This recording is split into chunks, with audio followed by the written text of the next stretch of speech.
Hello, scholars. Welcome to our third and final day with our Coral Reef booklet.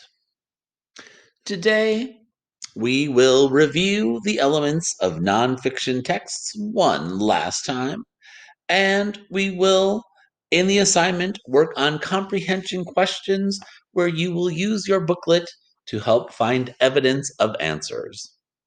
Let's get started. So those words are terms to know. Remember, in bold, we have those four main elements of nonfiction texts: the glossary, the text features, the captions, and the table of contents. Earlier this week, we looked at the glossary, right, at the back of the nonfiction Coral Reef booklet.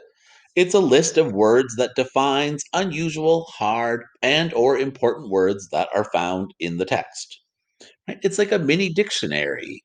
Words that are unusual, hard, or important related to, in this case, coral reefs.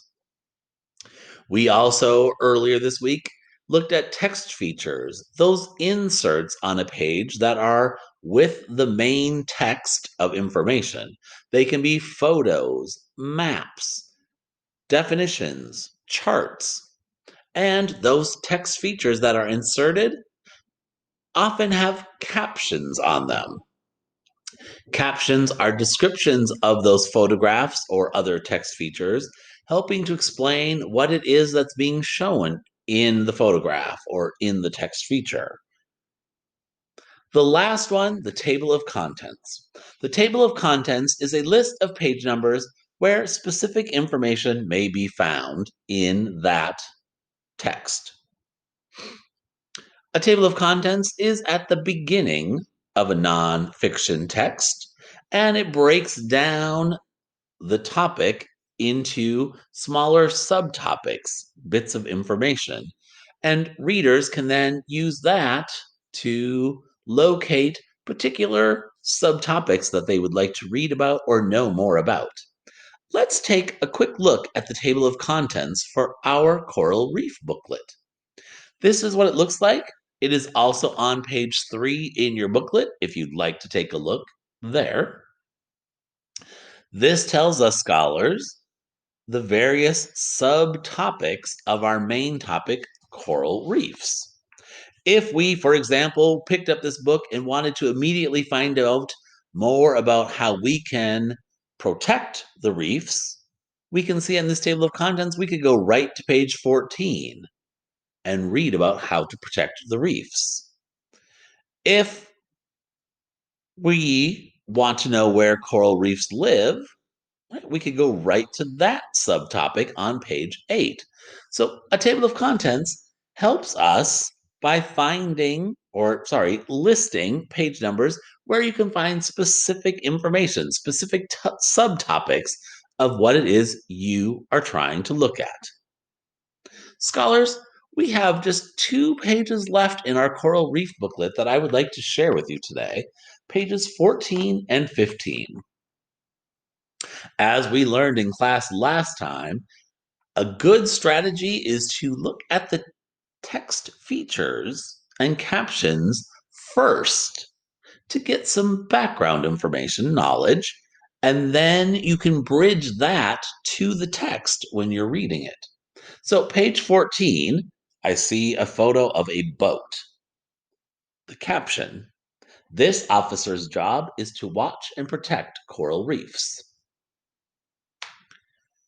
Page 15, the 2 photos. Divers still enjoy visiting fragile reefs.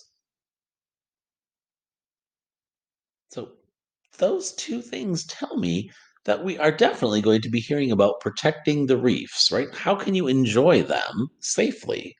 Right? How are they protected? Let's read 14 and 15. Ready? Follow along. Protecting the reefs. Coral reefs are beautiful. Reefs are also valuable. Reefs help protect coasts from storms and floods. Much of the world's supply of fish lives around reefs. The fish depend on the reefs for their food. Many reef plants and animals also have other uses. Some are used for medicines. Many countries try to protect their reefs. They have written laws and rules to follow, but people do not always follow the laws and rules. Almost 25% of the world's reefs have been destroyed. More than half of the rest are damaged. We can all do things to help protect the reefs. We can help even if we don't live near an ocean. That's probably really good, scholars, since we don't live near an ocean. Yet, we're about to hear ways we can help. Never throw things in the water. Learn about what people do that makes ocean temperatures rise.